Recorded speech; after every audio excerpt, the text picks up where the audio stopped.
Did I ever tell you how lucky you are by Dr. Seuss?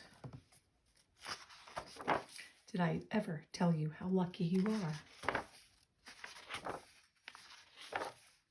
When I was quite young and quite small for my size, I met an old man in a desert of dries, and he sang me a song I will never forget. At least, well, I haven't forgotten it yet. He sat in a terribly prickly place, but he sang with a sunny, sweet smile on his face. When you think things are bad, when you feel sour and blue, when you start to get mad, you should do what I do. Just tell yourself, ducky, you're really quite lucky. Some people are much more, oh, ever so much more, oh, muchly, much, much more unlucky than you. Be glad you don't work on the Bungle Bung Bridge that they're building across Boo-Bur Bay at Bum Ridge. It's a troublesome world. All the people who are in it are troubled with troubles almost every minute. You ought to be thankful a whole heaping lot for the places and people you're lucky you're not.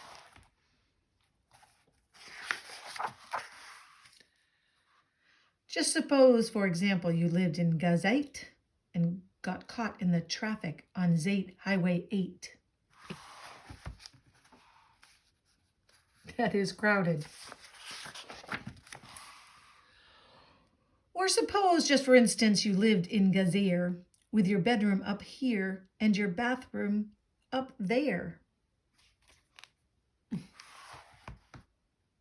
That would be a very long trip, wouldn't it?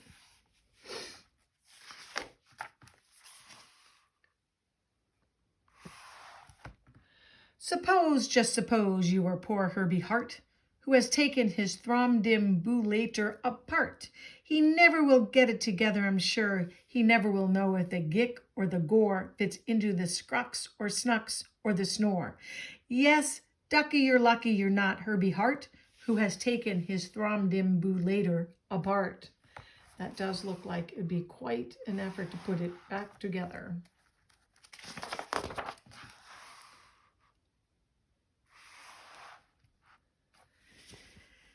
Think they work you too hard? Think of poor Allie Sard. He has to mow grass in his uncle's backyard, and it's quick growing grass, and it grows as he mows it. The faster he mows it, the faster he grows it. And all that his stingy old uncle will pay for shoving that mower around in that hay is a piffreless pay of 2 ducats a day, and Allie can't live on such piffreless pay. So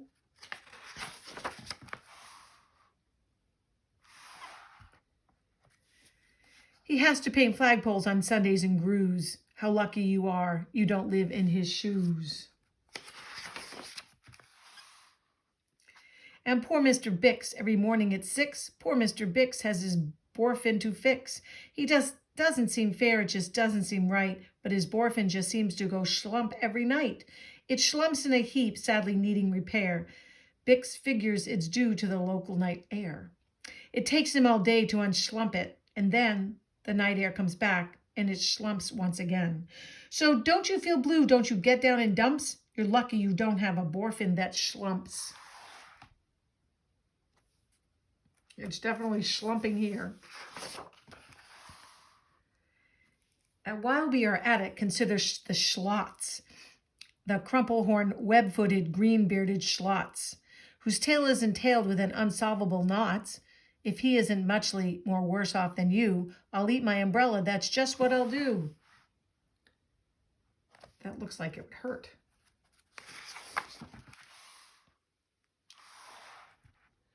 And you're lucky indeed you don't ride on a camel. To ride on a camel, you sit on a whammel. A whammel, you know, is a sort of a saddle held on by a button that's known as a faddle. And boy, if your old whammel faddle gets loose, I'm telling you, ducky, you're gone like a goose.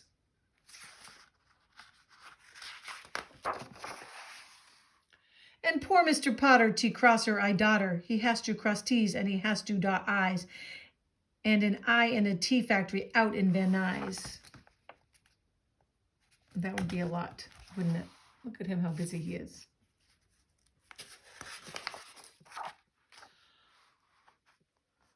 Oh, the jobs people work at out west near Hotch, There's a hutcher, bee watcher. His job is to watch, is to keep both his eyes on the lazy town bee. A bee that is watched will work harder, you see. Well, he watched and he watched, but in spite of his watch, that bee didn't work any harder, not much. So then somebody said, our old bee watcher man just isn't bee watching as hard as he can. He ought to be watched by another hutcher. The thing that we need is a bee watcher. Well, there's the bee. Might be kind of hard to be a bee there. Not too many flowers. Oh my goodness. Look at them all.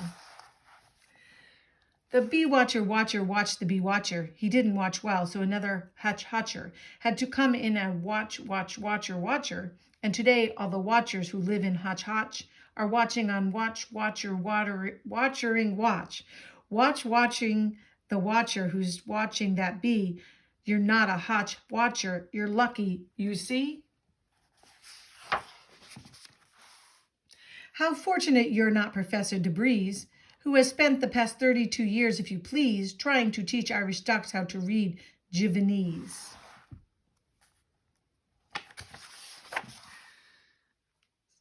Dr. Suess has quite the imagination. And think of the poor puffing booglehorn players who have to parade down the booglehorn stairs every morning to wake up the Prince of Pooboken. It's awful how often their poogles get broken.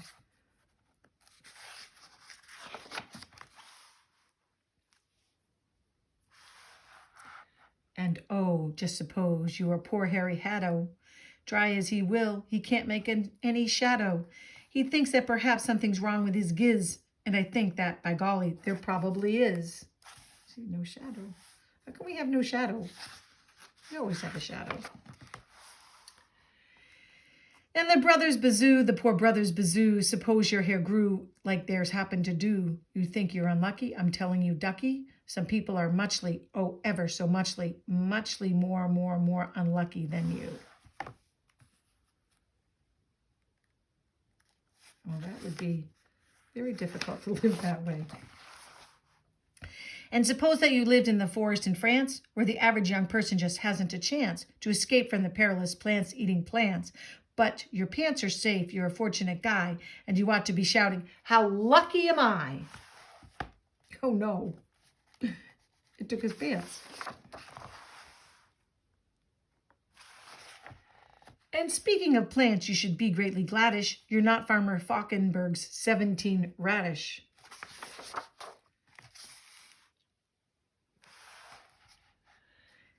And you're so lucky you're not Gucky Gown, who lives by himself 90 miles out of town in the ruins of Ronk. Ronk is rather run down. And you're so lucky you're not a left sock left behind by mistake in the cavernous of Croc. There's the sock. Wonder what the hanger's for. Thank goodness for all of the things you are not. Thank goodness you're not something someone forgot and left all alone in some punkerish place like a rusty tin coat hanger hanging in space. That's why I say, ducky, don't grumble, don't stew. Some critters are much, oh, ever so much more unlucky than you. Very wise.